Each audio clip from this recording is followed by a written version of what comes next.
You ready to do this?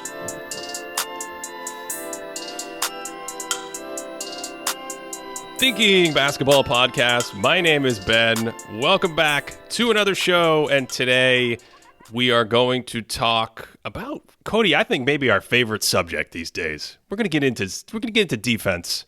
I want to know who the best defense is in the NBA.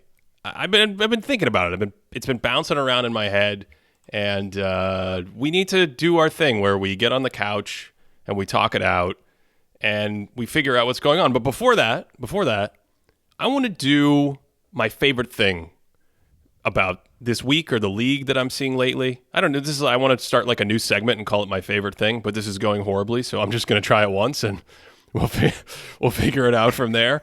There's a lot of players. I was watching the Lakers-Spurs game the other day. Okay. Anthony Davis sprains his ankle on like the first play of the game. I know it's a rarity for Anthony Davis to roll an ankle. But here's the thing, Cody. Here's the thing that I'm loving. Anthony Davis did not leave that game. He played the whole game hobbled. He hobbled around the court the whole game. I don't know if there's been a leap in ankle science or the ankle research, but he played the whole game. Then the ankle stiffens up and it gets all tight and swollen, and he sits out the next game. He might miss 2 games. I don't know. Yep. This is not the first time I've seen this. This is happening everywhere. Every game. Devin Booker, remember in the Toronto game? Busted up his ankle, came back, played the whole game, then missed like the next 2 or 3 games. This is a new thing. What's going on? Oh, this is you really hit me with some hard science here. I mean, coming from a guy, like I've sprained my ankle more than like it's possible to count at this point. I feel like after a certain point, you just like hit it and you're like, well, I got a certain amount of time. I don't know if it's the adrenaline, Ben. I don't know if it's a thing where you can't injure it more, but like I don't want to get into any kind of like weird pseudoscience type thing. So I'm not going to philosophize on this, but this is something I might look into. This is genuinely really interesting, and scientists out there, real ones, get at us. I would like to hear if there's anything new in ankle out there. I liked how whatever I came up with at the beginning was hard science for you. Like maybe we should take the little boat to Antarctica and do some flat Earth research later on if that's our hard science. Check out the ice walls. Yeah. Is that what we're going to do? The extent of my thought was like the players are not leaving the game anymore, and you were ready to jump right into the lap. I appreciate it. Well, I'm just really interested in that. I want to know like if like, I don't think it's necessarily like a toughness thing. Like people are sitting out left and right for like, oh, we need to rehab this, we need to rehab this. Clearly there's something going on where you can say like, hey, you can actually play through this. It's okay. That's what I want to know, Ben. While we're sharing, can I share something that I hate recently? Can I do that? Is this what's happening today? We're getting negative Cody. Everyone, if you're a new listener, stand back. This is a fan favorite. Go ahead. Okay, so I'll be positive at some points. I'll share things that I like. But something that I've been noticing a lot that's really sticking in my craw, this is really bothering me. Ben, this is a PSA to everybody. If you get fouled, if there's a shooting foul, and you shoot the ball up, right? Like you get the foul and then you shoot it, and somebody comes and blocks it, it's not an automatic goaltend. Like I promise you, it's not an automatic goaltend, regardless of what your entire team says, regardless of how the entire arena reacts. It's not just a goaltend. A goaltend means it's hit the apex and is going down, and then you block it. Just because it's blocked after the whistle, it's not one. I see this every single time there's a shooting foul followed by a block. You see everyone react as in like, oh my God, everyone's like spinning their hands in the air. Like it's ridiculous, Ben. We need to stop it. It's a clean block. That's fair. Well, we're going to send a memo to the league and get on that. And the teams we're going to talk about today are doing a lot of clean blocks. But before we dive in, it wouldn't be a traditional Thinking Basketball podcast episode if Cody didn't hit us with a litany of definitional questions and philosophical ideas to kind of try to understand what we're talking about. So before we start naming teams, Cody, when we say the best defense in the NBA, first of all, I'm thinking about playoff-ready defenses. I'm thinking about how that fits in the context of a playoff series, adjustments and all that kind of stuff, matchups and whatnot. But is there anything else that you're thinking about when you hear that question? Like, what does it mean to be the best defense as a team in the NBA right now? I've been thinking about this a lot, Ben. I used to subscribe to the time machine theory, where I was like, all right, if you're the best defense, like if I just drag in different defenses or different offenses from different time periods, like can this team guard Kobe and Shaq? Can they also guard like the 87, 86 Celtics? Can they also guard like the 2017 Warriors, right? Like that's how I used to do. But then I'm like, that's ridiculous. Like that's that's a kind of a silly way to look at defenses because defenses are constructed to defend the league that they're in at that moment. So I do like to think about like, all right, let's look at the competition right now. Let's look at the players that are going to be like, doing well in the playoffs. Are they adequately prepared to handle players like that? So I think it's like I'm looking mostly, Ben, and I don't know if you do the same thing. I'm looking at flexibility on defense, like schematic flexibility. Are you able to throw a bunch of different reads out there to defend a bunch of different players and schemes that we would actually be seeing in the league today? Is that sort of in the ballpark of what you're looking at? Yeah, and I really love that you honed in on the playoff distribution, the actual realistic opponents that you're going to have in front of you, because we can do this. We can take a quick snapshot survey of the best 10 or 15 teams and say, do they all play motion offense? Do they all play heavy spread pick and roll? Are they up-tempo or are they slow? We can actually look at the current landscape in this season, and that's something that I think I do a little bit, but I really like that you're focusing on saying, all right, if we pick one of these top defenses, if we go over to the Thinking Basketball board, thinkingbasketball.net, that we share with our top-tier Patreon subscribers, we can see right now Minnesota has the best defense in the league by a good amount. We're going to talk about why in a second. We're going to get into all the fun stuff there. But Houston's there, Boston's there. If we sort by the best teams in the league, that means we need to be able to have that Minnesota defense match up well with potentially an Eastern Conference team in the finals like the Celtics or Philadelphia or Milwaukee or whoever comes out of the East, and then the best teams in the Western Conference, Oklahoma City, Denver, the Clippers. I'm sorry, we're not allowed to talk about the Clippers. What do they have, a 7-game win streak now? We're not. Yeah, we might be forced. Our hand might be forced soon enough. Let's get it up to. We should ask the audience. Actually, we should take a poll at when we have to talk about the Clippers again. How long does the win streak have to be? But you see what I'm saying, right? You can actually sort of gauge how versatile and how well prepared they are for the different kinds of opponents by looking specifically at the teams they're going to, the Dallas Mavericks, Sacramento Kings, whatever. And that's certainly the approach that I think I would take. Yeah, and I don't know. Do you consider teams that are mostly in that team's conference? Like, because I think about, like, when the Warriors were really at their apex and they were doing the small ball thing, and we talked about this transition from small ball to big ball, and maybe it was a misnomer, maybe it was a weird epoch of the NBA, but it felt like the Rockets were really the only team that was, like, going for it at that time, and they explicitly built a team that was like, we can switch everything, because if we're going to win a championship, we have to get through this team to even get to the finals. So do you look at interconference stuff at all? Like, do you care about that as much, or are you looking at like, hey, everyone in the East is going to have to get through the best team in the West regardless? So does that matter to you at all? I would look at the interconferences. Yeah, I mean, I think if you're trying to predict it, you focus heavily on just the one conference because you're only going to have one opponent in the finals from the other conference. But as of right now, we don't know. There might be 3 or 4 Eastern teams that could be there if you're looking at a Western team. And if you're looking at an Eastern team, there might be 11 or 12 Western teams that could be. No, I don't think the West is that wide open. But you get the point. Like, there's a lot to survey. I just think the general spirit of, like, looking at how these teams match up with the other top teams is probably the direction that I'm interested in. Yeah.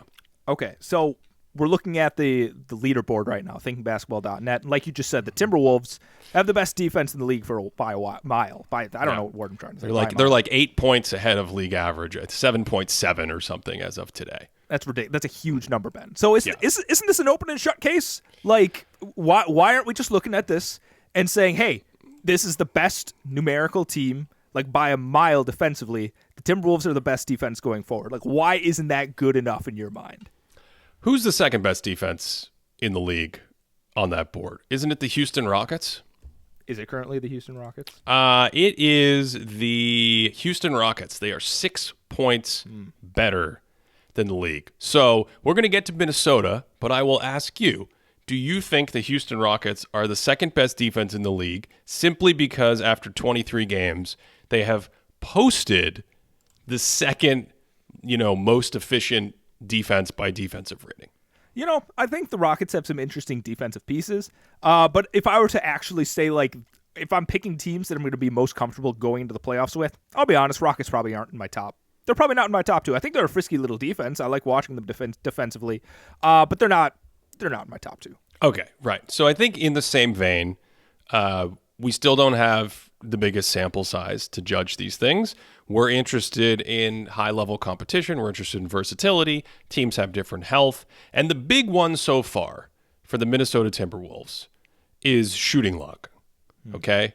Because if you look at open and wide open shooting threes, which we track on that thinkingbasketball.net board, the Timberwolves are getting, Cody, almost 4 points per game boosted to their defense. So that defensive rating, if it's -8 or whatever compared to the league, it's going to come down closer to -4 if teams shot the way we expected them to shoot league average open and wide open threes. Now, if you're curious, at the end of the year, some teams are a little bit better over 82 games and some teams are a little bit worse.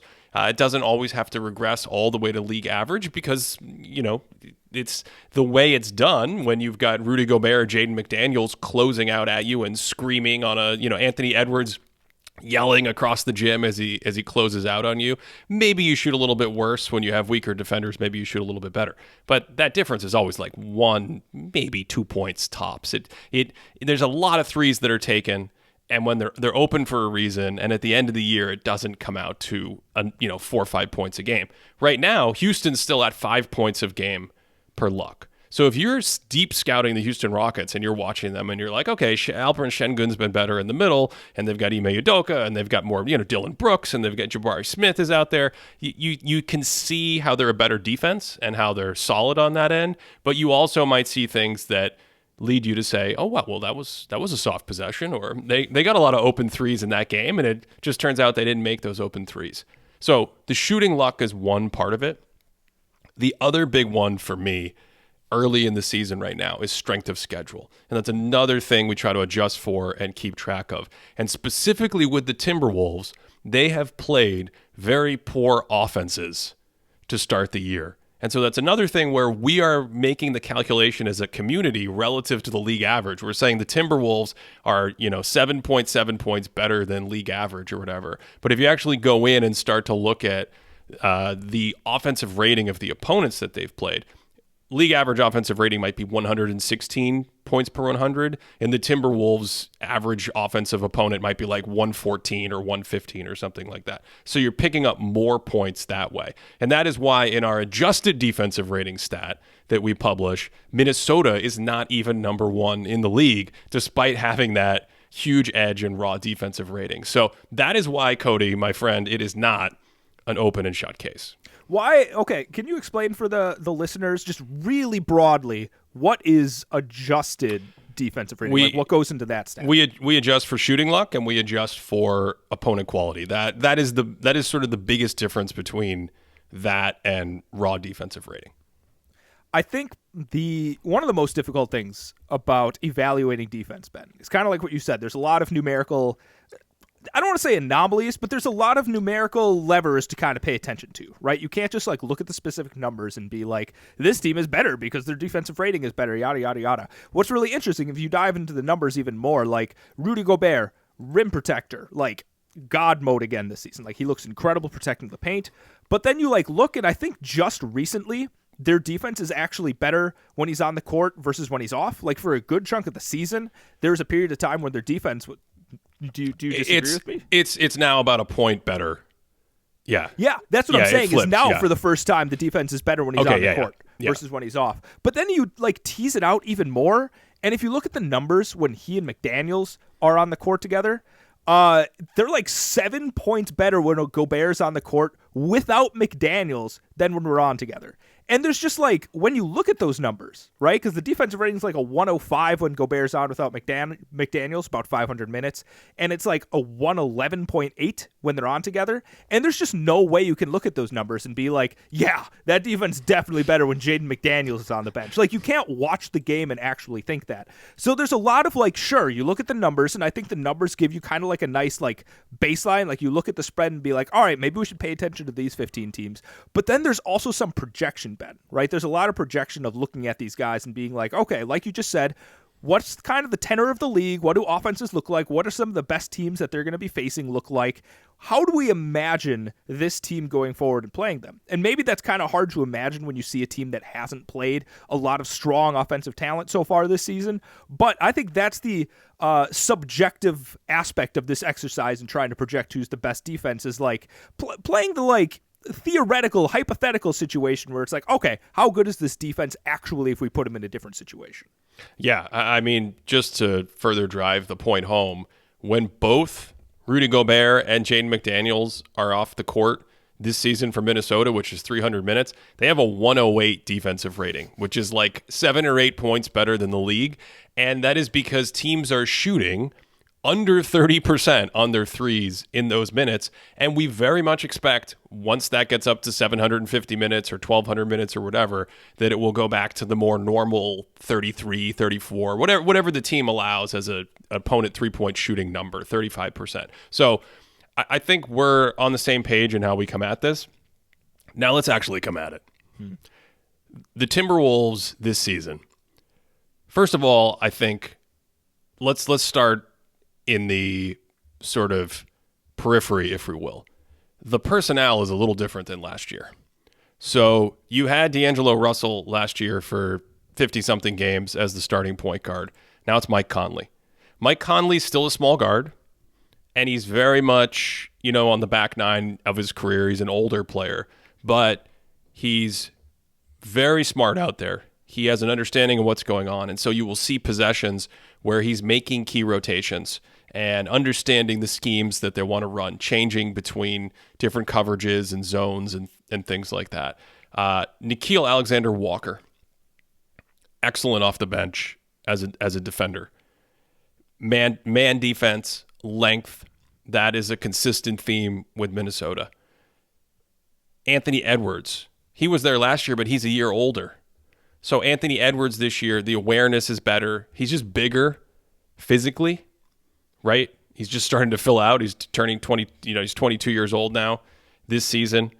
Karl Anthony Towns missed most of last season. So they didn't really get too much, iron too many of the kinks out, right? They have this experiment with Gobert and Towns. I don't remember the exact number. He played 20 games or something like that. But this season, I don't know if Towns is a little svelter, but his reactions have been faster. His second efforts have been better. So you tag a guy and then you recover. And all of this, Cody, comes together when you get a healthy, blossoming Jaden McDaniels. You get Anthony Edwards. You get Nickeil Alexander-Walker out there. You get Mike Conley. You get another high IQ guy in Kyle Anderson. And now you've got this sort of nasty, long, rangy defensive team that can play multiple coverages, and they can play against the best teams in the league. And I think we've seen this consistently throughout the first quarter of the season. Are we past the quarter of the season? Yeah, we're past the first quarter definitely. of the season. Yeah. The first trimester, we've seen this in the first trimester. They have played these elite teams, and like the other day against Dallas, they were down like 17-2. Total sucker punch to start the game. Mavs were like making 4-point plays and things like that. And they just changed the coverage a little bit, tighten the screws. Luka, we're gonna pick you up at half court. Say hello to my friend Nickeil Alexander-Walker. Oh, did you like some of that? Say hello to my friend Jaden McDaniels. Did you enjoy some Jaden McDaniels? How about a little Anthony Edwards in your shorts for the next 10 possessions? And then when those guys are tired or they're off the court, we'll give you Kyle Anderson, who's like 6'8". The team is ginormous. I mean, they start 2 7-footers.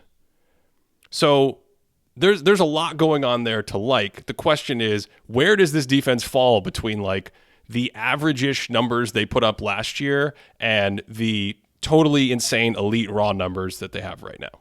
Well, I mean, the average-ish numbers, I think a big part of it is Rudy Gobert didn't look like Rudy Gobert last season. And I think, I don't know if you agree with this. Do you buy that? You think last year he...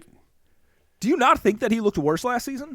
I think he looked a little worse, but I think some of that was at the beginning of the year. I think as the year went on, he looked more like what you're typically going to get from Rudy Gobert. I mean, Cody, you are the master of the rim protection numbers. I mean, his rim protection numbers were absurd last year, right? Didn't at the end of the season he churned out another great impact season protecting the paint? So that's the thing with the Timberwolves, right? And that's the big discourse about them is when they met the Nuggets without Jaden McDaniels, because he'd broken his hand right before the series, they played them very well. And I thought, I think Rudy Gobert probably defended Jokic better than anyone else in the playoffs. And by that time, it was starting to look like the Rudy Gobert that we saw. But I do think like that big chunk of the beginning of the season, right? Like there was a big chunk where like the motor didn't seem like he was there. He wasn't contesting as many shots as like feverishly as he usually does. That started off like he came out with a bang. Like he was ready to go with that, right? And then you hit on the other big thing. We talked about the big ball era right now that's going on. This team's enormous. Like Mike Conley's a small guard, right? Like 6'1". Shake Milton, I actually don't know how tall he is, but I don't necessarily think he's a very tall dude. But beyond that, like, Kyle Anderson, that's a big guy out there. Naz Reid, I don't know if you mentioned Naz Reid, but he's a nice little defender. He can hedge out. He can defend at the level like we were talking about. There's a pick and roll. He can step out and stop a ball handler. He's got a little bit of rim protection jobs. He's a fluid athlete.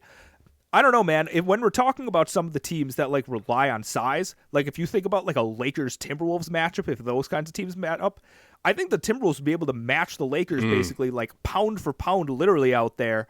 I don't know. I think that would be an extremely physical series. And if we're talking about like any kind of physical defense in the NBA, pretty sure the Timberwolves could probably hang with anyone in the league. Well, that's a really interesting matchup question because the Lakers don't necessarily have a good offensive team.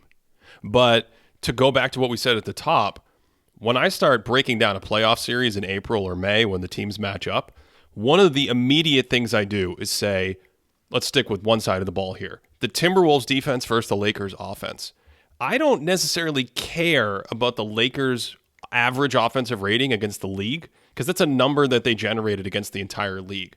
My question is, can the Lakers get what they want on offense to generate a similar offensive rating or better? Or does the opponent take that away? And this is where sometimes I think you see offenses in the regular season in the NBA these days that are okay. That let's say they're like the 17th best offense in the league or the 20th best offense in the league. And then they have a lot of defensive personnel. And they make the playoffs and they're a 6th seed or whatever. And then they go play an elite defense and they're like 10 or 15 points per 100 below their season rating. And on one hand, we could say, I think our natural instinct is to say like, it's a small sample. It's not a big deal. But I do think, Cody, there are times where we see that level of success from a defense, even against an average offense. So if the Lakers offense is average and the Timberwolves can take away that, then I just don't expect the Lakers to get near 115 in the playoff. It's like maybe 110, maybe 108. Like that's the stuff I start to think about when we look at a matchup specific situation. And I think you're right. I think the Timberwolves, that size makes them so interesting. The versatility question is the other question. Because with Gobert, the reputation is like, well, he's very rigid because he's a rim protector. He's a traditional drop big man. I think he's always been a little bit more mobile than people want to give him credit for. Frankly, I think that's why he's had such an incredible career as a defender with multi-time defensive player of the years. And, for a number of years, like a walking top 5 one-man defense with the Utah Jazz, to the point where Utah was like, what if we just kept trading away more and more defensive players? What if we tried that strategy for a long time? So he's a little more mobile, I think, than people give him credit for. So you will see Minnesota bringing him up to the level of the screen and not always dropping. You will see them mixing up coverages like a little hedge coverage or coming out and showing and sliding with the ball handler, 2 on the ball and pick and roll and then recovering. And that's where that like length and range and winginess comes into play, where go back to the Nuggets last year. If you can't exploit Nikola Jokic doing that, then with Minnesota, Jaden McDaniels, Anthony Edwards, all these guys behind the play, I'm not sure I would say they're not versatile. They throw zones at you. They throw different coverages at you. They're not the most versatile defense in the world, but I also don't think they're a rigid, flexible defense if you're thinking about this team being like one of these old Utah Gobert teams. Okay. So I think there's an interesting discussion here between like rigidity and like efficacy in like how flexible you are, right? Like Rudy Gobert can step out and defend in space a little bit, but it's also kind of like putting Trae Young in the corner or like putting Steve Nash in the corner. Like these guys can shoot and they're going to be wide open and they're going to add effectiveness offensively by doing that. But you're like hamstringing the main thing that makes them such offensive weapons, right? And Gobert not being in the paint is doing the same thing. Can he do it? Sure. But like then you lose so much of the potency that the Timberwolves are bringing that like if that's not the scheme, if the scheme isn't a drop sort of defense, Brook Lopez with the Bucks sort of thing, I just don't think they have like that huge sting that would put them up to be like, I don't know, one of the best defenses. I don't even want to say anything at this point, but you lose that sting that really puts them there with the highest level defenses, right? And then when I even think about flexibility, sure, they can play some flexible coverages, but like, can't you see some of their players being targeted a little bit? Like in a playoff series, I'm still not sure if I trust Towns. Like I'm sure offenses would probably target him. Mike Conley, again, with his size, as good of a defender as he is at like dodging screens and just knowing what to do, he's really small, Ben. He's really small against some of these bigger teams. And then again, if you're able to take advantage of these while keeping Gobert out of the paint, I think there are some holes that you can aim. There's a hole in Smog's armor here, Ben, that you can aim for, and I think it's possible for like playoff offenses to figure that out and take advantage of some of their weaknesses. Well, I think the other thing is the players who have demonstrated growth within this system, awareness, communication. We talked about Karl Anthony Towns. I mentioned Anthony Edwards. I didn't even mention Naz Reid, who's another one who's in that category of just younger players getting better and more experience, because every time we mention Naz Reid, we got to go on like a 15-minute tangent about how great Naz Reid. Cody hit 7 threes. He's hit 7 threes in the Dallas game the other day. The man's previous career high in three-point shooting was 4 threes made. He's shooting 92% from the free throw line to start the year. He's over 40% from what if Naz Reid is an elite shooter? Is Naz Reid unstoppable? Could he be an elite defender? Let's get back on track. Actually, let's be off track for a second. So for one of my classes, I have a student that was able to like Photoshop a book into Naz Reid, like going up with a finger roll, and it says Mr. Hodek's like English class in there. So now I call him Naz Reads because he has a book there, and that's just like the picture for it. So I get to see Naz Reid every day when I'm at work, and that's really all I want to say. Naz Reid rules. The jelly fam in the classroom from Cody. Yeah. Okay. So all that said, I think the question in my head with Minnesota is how many of those breakdowns are still there? How many of those youthful moments? How much lack of awareness? Because for everything I've said, none of those guys are great in those categories. You can still turn on Timberwolves games and see a botched communication here and there. You can see a missed rotation here and there. If 9 times out of 10 you're getting a great second effort this year, that 10th time you're still getting the like, well, you do it, Ant. No, Cat, you go do it. You rotate to the outside. So overall, I, just like the numbers, believe that this is one of the best defenses in the league. It might be the best defense in the league. We have some more to discuss. But This is where I'm in my head. I'm like, there's some great strengths that they have. They're going to be a pain in the butt for certain teams, and I'm so psyched to see if they can just dial it up to 10 and just smother someone for a series. But I'm also not convinced that there aren't ways to attack it either with, side-to-side motion, great dribble penetration and decision-making, drive and kick if you have a lot of shooting, things like that. It's a very big question in my head moving forward. I'm looking at I don't know if we want to go this deep in like all of these offenses. No, we got to move on. We've been stuck. I was just looking at the teams here, and I'm like, what offense? Which team in the West do they not want to face? Right, because I do think the Lakers are an interesting matchup for them, and now I just want that because I'm pretty sure the offensive rating would be like 98 throughout the series, and it would be just incredible basketball. I don't know who would be tough for them. Maybe somebody like, I think the Thunder might be an interestingly tough matchup for them. Yeah, and I was thinking that as well, but of course they had a great game recently against the Thunder down the stretch, and Gobert gave Chet Holmgren, possible rookie of the year, Chet Holmgren, gave him. You're booking it, locked and loaded. Absolutely, yeah. I thought, Cody, I was trying to do a hot take on the a little tongue-in-cheek thing on the podcast. You know how much the audience loves when I do hot takes about anything. They like to send us very positive messages. By the way. Thank you very much. If you listen on Spotify and you comment on Spotify, I love getting the comments on Spotify. I have no idea how they work because when we push out the podcast on Spotify, we have a different interface than when you actually like use and listen. So I just get them like pushed into the episode. And it's the cool, we open up an episode, we get a handful of comments from it. Just please. I love the Spotify comments. Only if they're nice.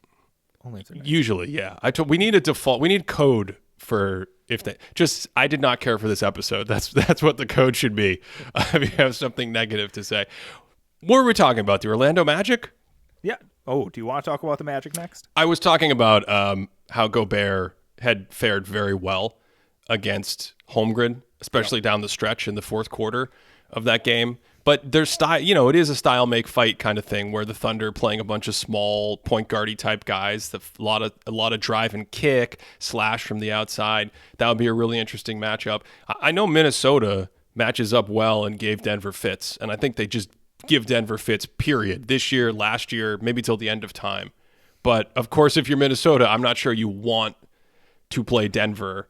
Right. I mean, that was almost a sweep last year. So Minnesota is going to improve, and they're going to make that a much better series if they were to meet again in the playoffs. That's the kind of series that you could see like a 6 or 7 game grind.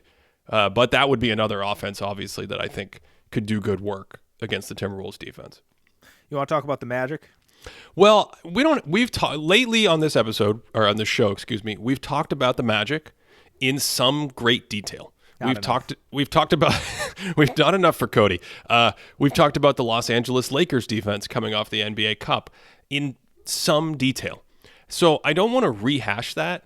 What I'm doing right now in my head is trying to figure out everything we just talked about with the Wolves. How does that apply to some of these other defenses? Like, are the Lakers truly the most versatile defense because the centerpiece of their theoretical playoff defense is healthy Anthony Davis, and it's just like with him and LeBron as a tandem, you could do whatever you want. You could go big and play Twin Towers, and I guess they would use like Jackson Hayes. That's a lineup I've seen occasionally where they have the double bigs.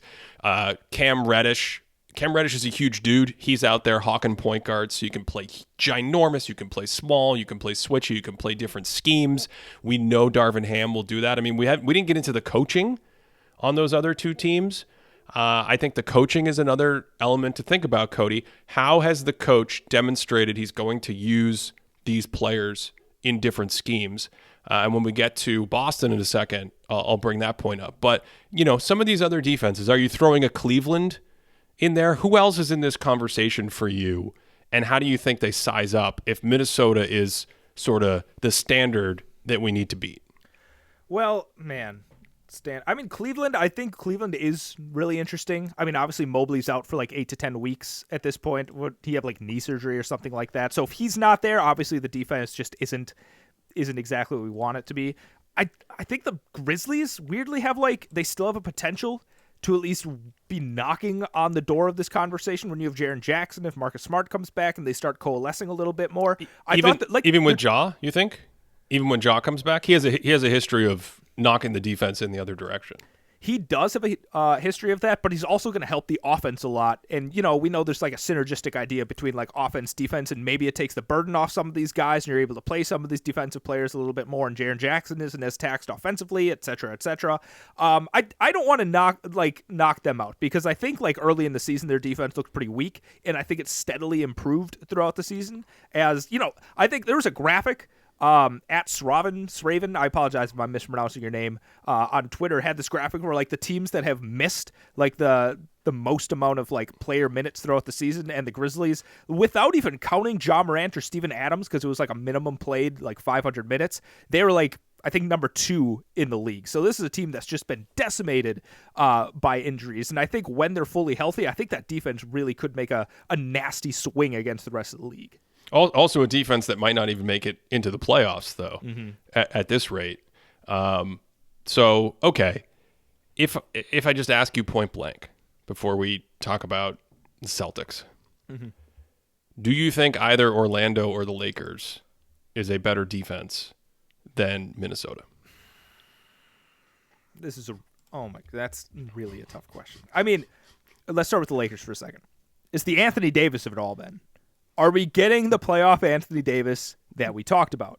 Because if we are, And, LeBron James had a down postseason last season, but that seemed to be a lot of injury, right? I think he was coming off a foot injury that hampered him a lot. So, I don't know. I hate hinging on that Pacers game so much, the NBA Cup final, Ben, but that looked pretty solid when they were able to ramp up against what we see as like the best offense in the league.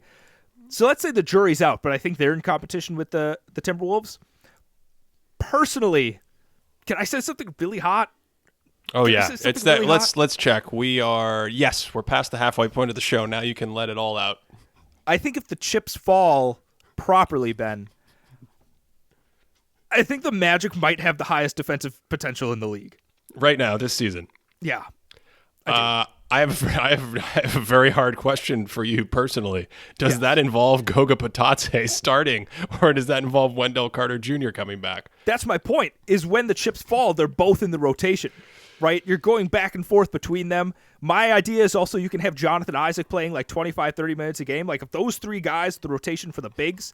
And, one team that everyone's thinking about right now is like, really? You think they're better than like the Celtics? We'll get to the Celtics in a second. I have thoughts on all of this. But if you think about like the best defensive guard rotations, like I think the Magic probably have that like down, right? Like I don't know if there's any better defensive duo than say Derrick White and Drew Holiday, but the depth that the Magic bring, like they can throw out so many of these guards. I talked about it last time or one of the times before. Cole Anthony is the smallest player on the team at 6'2", and you have like Anthony Black who's 6'7". You have Jalen Suggs who's willing to injure himself multiple times in a week, getting weak side blocks, who's like doing the Tom Chambers, like elevating himself up to try and like reject like Boston Celtics in transition. Like the motor that some of these guys play with is unbelievable. Franz Wagner, he's just like arms all over the place. And even Paolo Banchero, like these are like strong big dudes that you could just play a massive lineup, but also not give up anything in the guard rotation, which I think like the Lakers and the Timberwolves can do. They don't have the jitterbug defenders that the Magic have. I don't know, man. Like I'm envisioning a lineup that's just like the best lineup in the league. Defensively. Yeah, I think the Isaac situation is a big tipping point. That's the hinge. That's the hinge point. Like the whole thing falls apart if it's not him. Yeah. I think if Isaac is out there, Isaac, Suggs, Franz / Paolo. Who else are your filler pieces in these? Like Anthony Black, Gary Harris, and then pick some bigs. You can play. They're already giants, so you can play small, but they obviously do very well with both Wendell Carter Jr. and, for the time being, Goga Bitadze out there. So, by the way, statistically, the Magic have a great defense, and they are near the top of the league in our adjusted defensive ratings, as are the Lakers. The Lakers have played. It's not a one-game thing. I think Cody was being a little tongue-in-cheek there. The Lakers have actually played very well defensively this season, and of course they were very good in the playoffs last season. And in 2020, the last time we saw Anthony Davis healthy in the playoffs, before that, they were spectacular en route to the championship. Let's finish with the Celtics, who, I mean, I don't know. For my money, they may be the best defense in the league, especially when you think of a playoff cycle. The one question I have with them, what do you think it's going to be? I think you're going to bring up the bigs situation. I am, and more specifically, what do you? Yeah, go ahead. I think you're going to bring up the Kristaps Porzingis of it all, aren't you? Sort of. I was actually thinking about older players and the difference between December and May with older players, and if Al Horford is due, because remember a couple years ago, Al Horford, we had the incredible Fountain of Youth game against I know it's a painful memory for you, but your Milwaukee Bucks. And that was 2 years ago. By the time we get to the playoffs, it's going to be 2 full trips around the sun. That's how astronomy works, I think.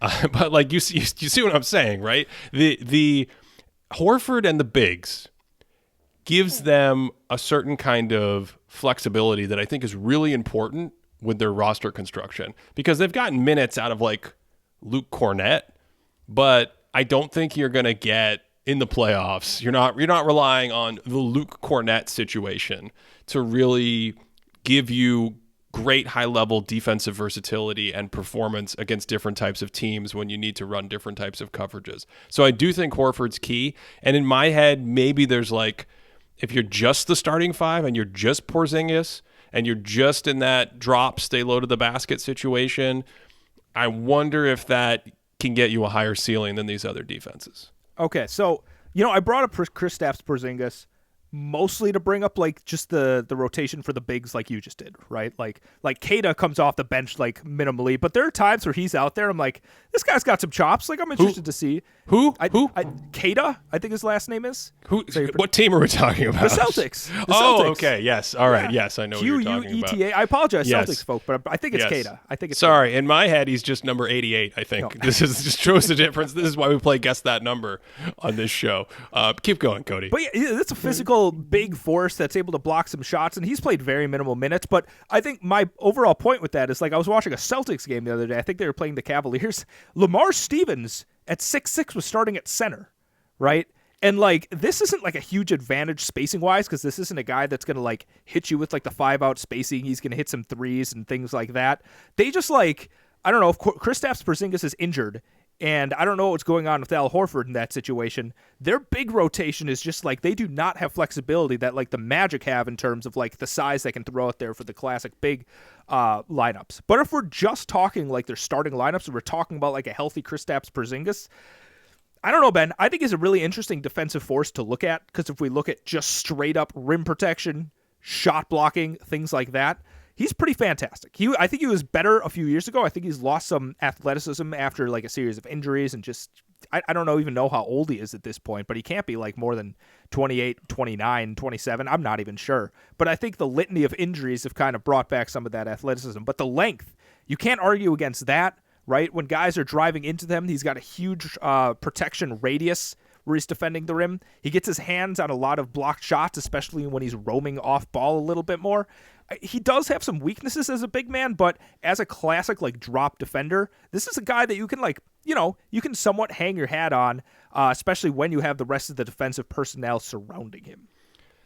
Can we take a step back and talk about this Celtics starting lineup and just how good it is, where everyone is focused on Jaylen Brown and Jason Tatum traditionally for good reason, but basically in the last few years, they've added Drew, they've added Porzingis, and the other guy they've added is Derrick White. And I don't know if you've noticed lately, but Derrick White is absolutely balling, Cody. He's just really good. And you start on the defensive end with him. His ability to get up into people, chase them around screens, be disruptive, switch, guard multiple positions. And I feel like once every game, Derrick White is doing something that's like incredibly high IQ sneaky, like coming in from behind and stealing an offensive rebound or something like that. Or he does this Michael Jordan thing where he kind of flies in from the perimeter and blocks shots from behind at the basket. He can protect the rim that way.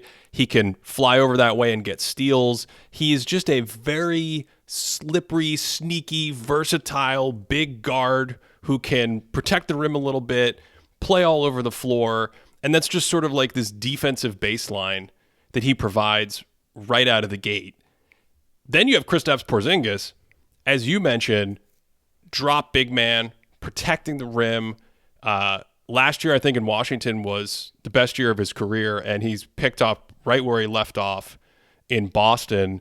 On the offensive side of the court for Porzingis, the pick and pop game and the fact that they actually can get a little more than just his shooting out of that. Like you'll actually see plays with gravity. You'll see plays where two defenders go to the pop. And I actually think it was against the Cavs. Derrick White came down the lane and was the one who ball faked, knowing that two defenders would bite back toward Porzingis' shot. So you get the IQ of these players working together. You get Porzingis on the perimeter, drawing gravity and opening up offense. And it all just fits around the Stars really well. And they just have this unbelievable starting lineup that goes both ways. Yeah, offensively too. And talking about Kristaps Porzingis, I don't think his 3-point percentage is particularly high when you look at the last couple of years of like his wide open 3-point percentage. I think it's probably, I thought it was around 35 or so, but the volume and the quickness and the release point he has, and the fact that he can, like the Ryan Anderson and like the late 2010s Rockets, where he's just able to pull up from like 4 or 5 feet behind the line, it just makes it like impossible for most big men to try and contest him properly or to stay in front. And, he can sometimes put it on the deck and he gets in, but he's a lot more comfortable taking that jump shot. And that just provides incredible spacing. But the other side of that ball is like you have both Drew Holiday and Derrick White, who are very comfortable hanging out like around the paint. Like there's so many possessions where Drew Holiday is just like going back and forth between the dunker spots and making plays there. Like one of my favorite plays of the season is the only 2 Celtics players that are like within the 3-point line. Maybe there's someone else hanging out, but I think those are the 2 main guys are Derrick White, like in the middle of the paint, and then Drew Holiday like under the basket. And Derrick White gets a pass like in the paint, and he immediately does like a high-low pass down to Drew Holiday, who immediately like touch passes it to Jaylen Brown, wide open 3. Story's over, right? No, Ben, story's not over. Brown misses. Drew Holiday like Tyson Chandler offensive tips it out to Derrick White, who is now popped out to the 3, to the arc, and buries the wide open 3. And over the last couple of years, Derrick White's been an incredible like wide open 3-point shooter. It's like something like 42 or 41%, right? And when you have your 2 smalls, your 2 guards are offensive rebounding, high-low passing, kicking out for 3. Unbelievable flexibility, especially when your big man's like propensity is to stand behind the line and like shoot a bunch of 3s. They're just like, we talked about how funky like OKC's offensive construction is and the weird things that they can do schematically. Boston's right there with the way that like, obviously Tatum and Brown, we know what they're able to do, but the interplay between these 3 other guys is just so cool. It's just so cool to watch. So in the Cavs game the other day, they started with a more traditional look where they had Porzingis guarding Jared Allen. And the Cavs had a ton of success with those small guards against this drop coverage that the Celtics were running with Porzingis. So, after some Garland, Mitchell, 3s, whatever, drives, whatever, they come back in the second half, and Coach Joe Mazzulla is like, you know what we're going to do? We're going to stick Jason Tatum on the center, Jared Allen, and we're going to take Porzingis, we're going to put him on a non-shooter. We've seen them do this with Drew Holiday where he guards the center. We talked about this. We had an entire video earlier in the season on this. And so all of a sudden, now Porzingis can roam and stay closer to the basket simply because of the versatility of all these other players that allows this to happen. Your Derrick Whites and Drew Holidays and all these guys that just make this possible. And so you end up with this great sort of cat and mouse game where the Celtics have success moving Porzingis away from the ball. So the Cavs are like, man, we got to find a way to get Porzingis back into the ball screen. So let's get like Dean Wade to come up and see if we can have him set the ball screen. But of course, the Celtics will just pre-switch that. If the Cavs are like, let's see if we can switch Porzingis back on to Jared Allen because we know the Celtics like to switch, see if we can bring him up to set the ball screen. Again, you get the pre-switch where they switch behind the play, keep Porzingis low. You can only do that, Cody, because you have Derrick White, because you have Drew Holiday, because you have Tatum and Brown, all these guys who are big and strong and versatile. And I think it makes them a great defense, and they fit well on offense. Like Derrick White's skill sets on offense, what's he really good at? Making decisions, quickly acting, very quick release on his shot. So he can run offense and make decisions like, I'm going to drive into that space because of the way the defense is playing and finish with my little scoop touch shot that I have or whatever. Or if you go under the screen and give me space, I can quickly cross and pull up for 3 because I'm comfortable doing that, even though I'm not a traditional like offensive self-generator, and then attack closeouts when someone else creates an advantage and make good decisions there. It all really fits together nicely on both ends for Boston, and that starting 5 is just crushing people right now. It looks like it's dropped a little bit more, but I think like recently Derrick White was shooting like 78% at the rim, and I'm looking at play-by-play stats right now. He's shooting 74% at the rim this season. And I know that's quite a bit higher than it's ever been in the past. Last season, it was like 65%, and then he's hovered around 60% or whatever else. So I think he's just making like great use of like the offensive flow and the ability to kind of like use the spacing of these other guys and the interplay between them. I really don't want to undersell just how good Jason Tatum is, though. Like defensively, like you were just talking about, you can just throw him on a center. And we've talked about like Jim Corner here, big buff dude. He's also like huge, like tall dude. He's got some muscle. You can't just like hammer him down into the basket, so you're able to switch him around him and use them in these flexible positions. So I don't know. When you look at this particular starting lineup, both offensively and defensively, for my money, probably the best offensive lineup or the best lineup period in the NBA. Defensively, like we're talking about today, I still probably think that's the case. Like for my money, like that's the squad I want to go into the playoffs with, just because of everything that we've talked about. And it's not just like on ball stuff like we've talked about either. Like, Derrick White, I think when we did like the top 15 or the top defenders of the last 15 years during this last offseason, I think Derrick White was sixth on my list, and he might even be better defensively than last season. Probably like the best rim protecting guard in the NBA, the best rim protecting guard we've seen since I don't even know when. Like he blocks Goga Batadze like at the rim, and then immediately next play he's like playing at the nail and he strips like a driver. It's such a flexible defender, right? And I'm the Drew Holiday guy, and every time I watch Derrick White, I'm like, oh my God, this guy is just like the key to everything that they're doing out there. So this Celtics squad has like a special sauce on both ends of the court. And here's the crazy thing to me.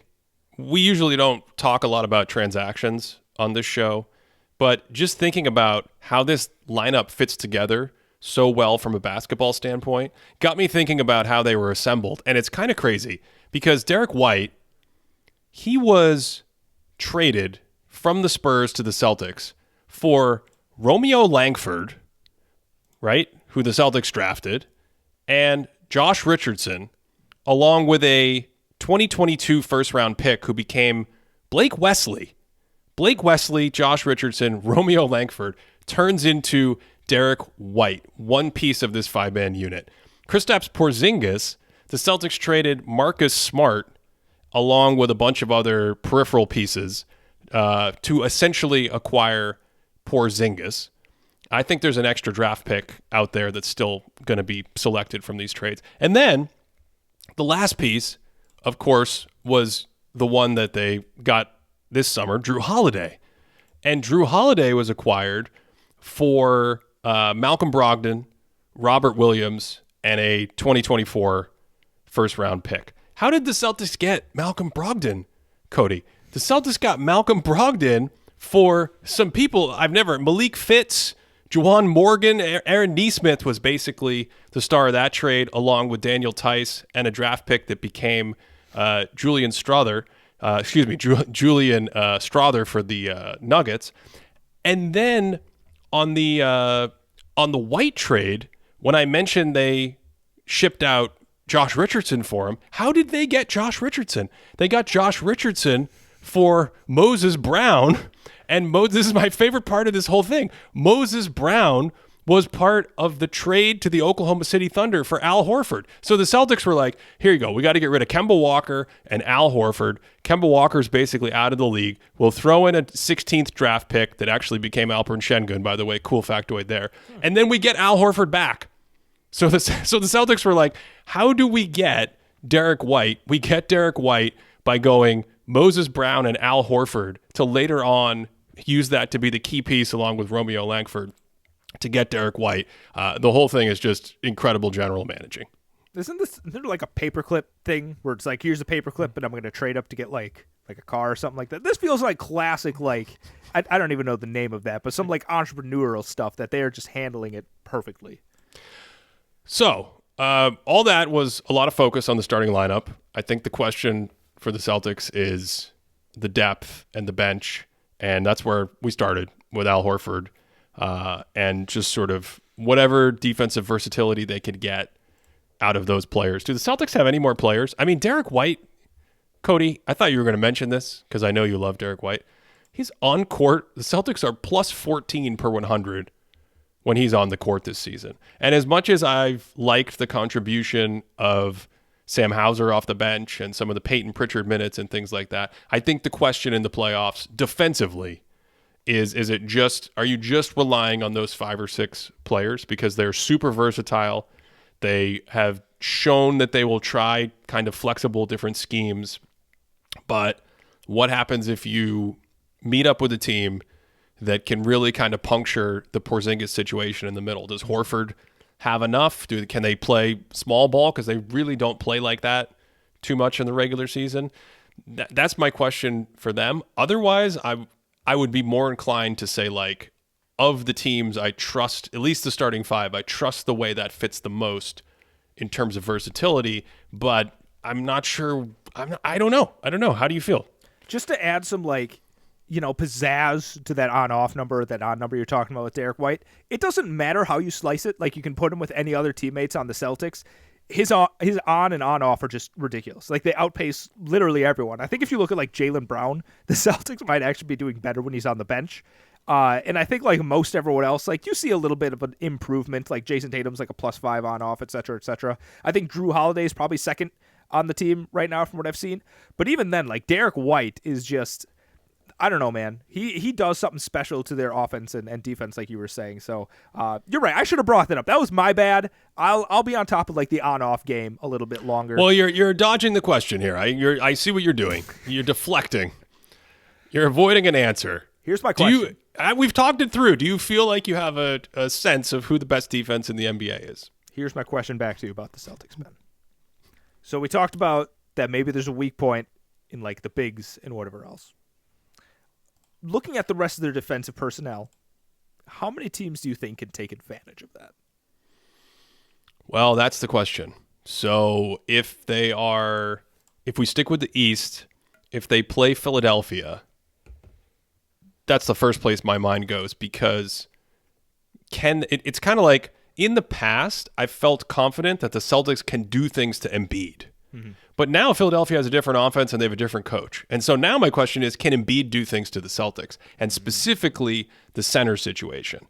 Now, what we've seen in the regular season with Drew guarding him for certain possessions or other players guarding him, Horford obviously guards him super well. I would still think Boston has the advantage there based on that history.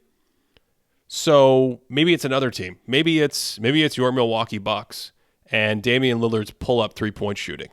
Maybe that's a thing. But again, we know the Celtics are probably going to try to play a game where they keep Porzingis out of that coverage. I mean, part of what we saw in the Cleveland game the other day was, like, you keep him out of that coverage and they can just switch. Whoever else sets the screen, they can just switch. And so you totally nullify the theoretical advantage of any screen for the ball handler, for the pull-up shooter. In that game, it was Donovan Mitchell, another Eastern Conference team. It could be Dame Lillard with the Bucks. So this is where my head hurts with Boston, because it feels like theoretically or on paper they should be the most versatile defense, maybe in the entire playoffs, maybe outside of the Lakers. Because I just think the Lakers, what the Lakers have at their fastball is like, the Lakers' fastball is literally like, we will play different coverages. I actually don't think the Lakers' defense is built to be like a number one crush the regular season defense. I don't think it's ever been built that way. I think it's like, our fastball is when we get to the playoffs and we can just do different things. So, really, the Lakers are the only one that can match the flexibility? They're the only defense? Oh, are you thinking the Orlando Magic? I am thinking the Orlando Magic, man. Yeah. Well, again, Cody, we're going to end an episode with you having multiple answers, quantum basketball, because it's like, we don't know Jonathan Isaac is going to play more than 15 minutes a game or be healthy. And so I think the Magic are still a little too much theory for me, maybe. I know you want to have that be your answer, that the theoretical Magic are the best defense. I actually, here's the thing about them. There's always, like, the young player tax. There just is. I need to see it a little bit more from Banchero and Franz Wagner. And we already know that Jason Tatum is like all defensive type of player, right? And I trust him playing that at, like, that 4 position. And then we also know, like, Drew Holiday is tested in the playoffs. Derrick White defensively is tested in the playoffs. Like, these are guys that, like, have played in a lot of these different kinds of systems. So I think overall, despite what we're talking about with the size and stuff, I'm probably taking the Celtics as my number 1 playoff defense. Okay. I think the one other defense that we didn't mention today that is probably just worth separate content when we get there for the playoffs is the Miami Heat. And they were on top of my mind when I started this process, and we've now just talked through all these teams and haven't discussed them. But the Heat, again, you just can't take the regular season average performance against the league with the injuries they've had historically, with what Eric Spoelstra tries to do, with the type of players they try to develop, and then think you're going to get a perfect one-to-one map when you get to the playoffs. And so every time you just get to the playoffs and you're like, well, they're shrinking the floor and cheating this coverage and outwitting everyone. And, they have a zone that people are totally confused by, and their best players are just like super locked in defensively from a IQ and scheme perspective. Jimmy Butler away from the ball and Bam Adebayo and even guys like Kyle Lowry. So I think we've skipped them today because I wouldn't put the ceiling with potentially what some of these other teams can hit. But they've been perfectly good in the regular season, and I would expect you could generate once again another great playoff defense from that ecosystem down there. Yeah, I mean, the Eric Spoelstra of it all is interesting, and he has some like really clear alchemy with Bam and Jimmy. But I don't know, based on just like the regular season, I'm not going to roll with them, Ben. I think I called that they're not making the playoffs this year.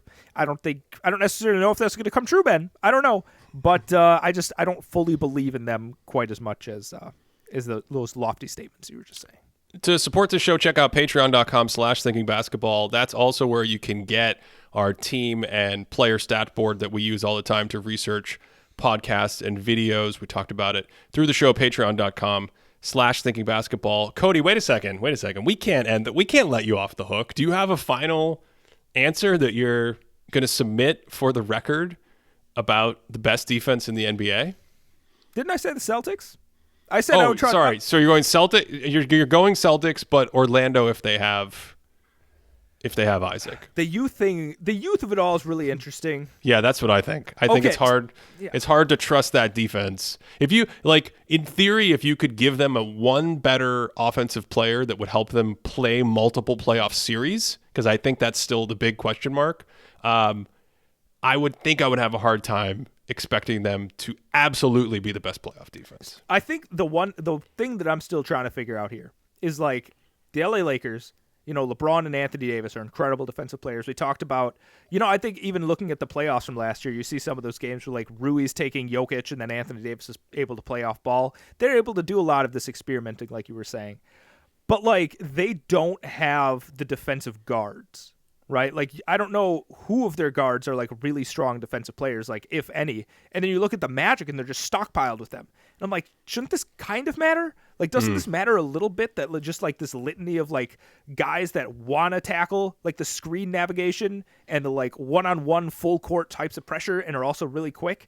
I feel like I like want to value that like a little bit, but like the size and like the experience of the Lakers, I don't know. That's where I'm stuck between these two teams specifically. It's kind of like we never got to see Lonzo Ball and Alex Caruso do their thing, but the Magic have the personnel to kind of give you the Lonzo Ball, Alex Caruso-ish experience, like Jalen Suggs and Anthony Black unleashed kind of experience. But I think the youth is an issue there with them as well. If I had to pick today, I would probably say the Celtics, I think the Celtics and the Timberwolves are my two choices, and I'm very interested to kind of revisit this. Maybe someone listening can remind us in like April or May when we get to the end of the year, we get to the playoffs, to kind of, because sometimes there's a lot of season left to play, stuff changes, and especially on defense when you like figure out your rotations and your communications and your role,